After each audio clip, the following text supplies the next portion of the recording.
You heard it. You see, he's not a machine. He's a man. Back up.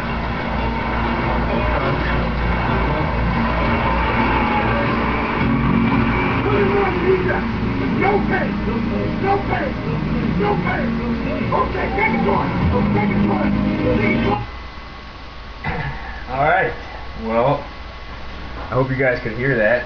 That was, for those of you who don't know, that was a clip from Rocky IV, where Rocky's fighting Drago, and he cuts him, and his trainer goes over and says, "You see that? He's not a machine. He's a man. You cut him."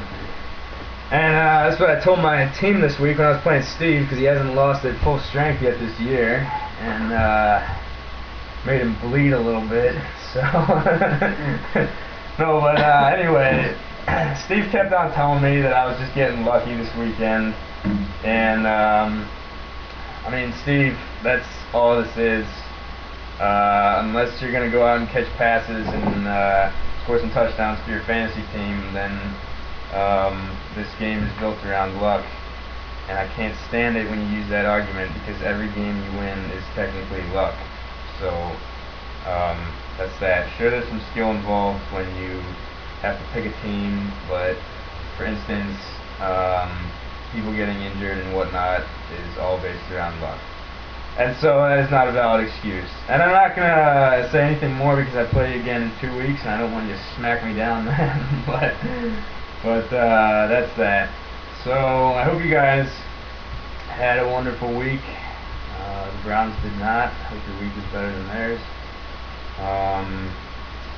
Bug gets to play Steve this week. He's pretty excited for that. Well, first of all, I just want to bring up to everyone's attention that when we were directing at B-Dubs, Marcus was running his mouth saying he would smash my team around.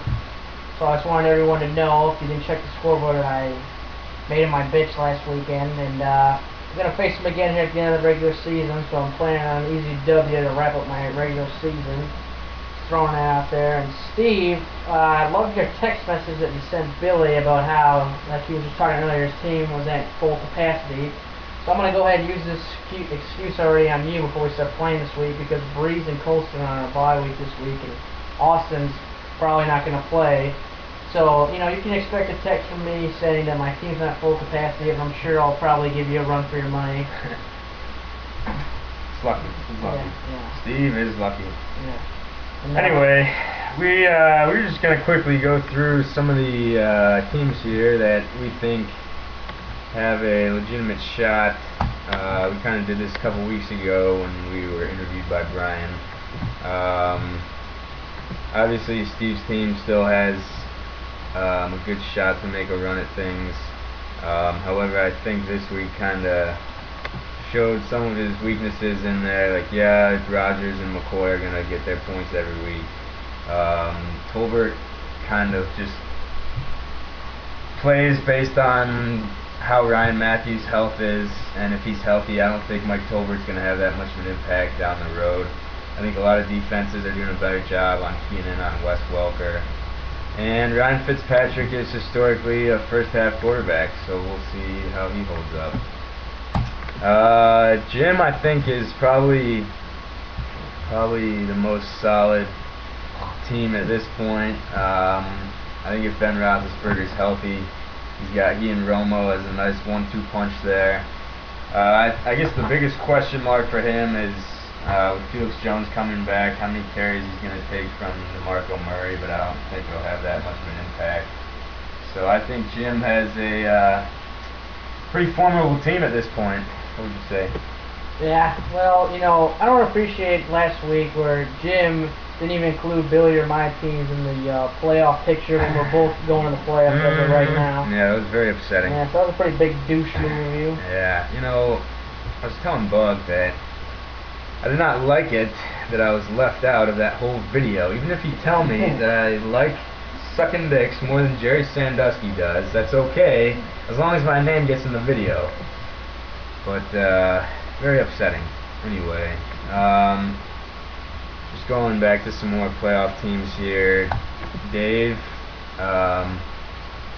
lost Matt Schaub today for the year. That hurts. I don't know, his team has kind of been lucky so far, I think, to some point. Not that I want to go back to what I said about luck before, but he just went from a first-round bye last week to not even being in the playoff picture anymore. I think his quarterback situation kind of just screwed him over. And Kevin, Hughie, I think when Arian Foster is back off his bye, I think he'll have a great team too. His wide receivers are good. Like people have already said, I think John Skelton at his flex position is the only real weakness on his team, but I mean, Skelton threw 3 touchdowns last week, so I don't know, we'll see how that plays out. Yeah, well, you know, Mate's still in the playoff picture too. Was his name mentioned last week? I think it was. Well, who knows? he suffered a bad loss to Jim. It's going to sting a little bit, but he's also been suffering with injuries all year with Hillis and Moreno, so he's kind of having a rough patch here. But yeah. I think he's still definitely in the playoff picture, so you can't rule him out quite yet. I agree. Yeah, Mate, I don't really understand sitting Vincent Jackson at all, considering he's the 9th best receiver in the league. You sat him 2 weeks ago when he went off for 30 points, and then you played him this week and he got like 2. I think you just need to play him consistently because he's not that consistent of a receiver, but he's going to get you points. And right now you're fighting for a playoff spot based on points. So I think you need to play Vincent Jackson for when he has those games where he scores 2 or 3 touchdowns. With that being said, I think this is the most competitive league I've ever seen, at least at this point in the year.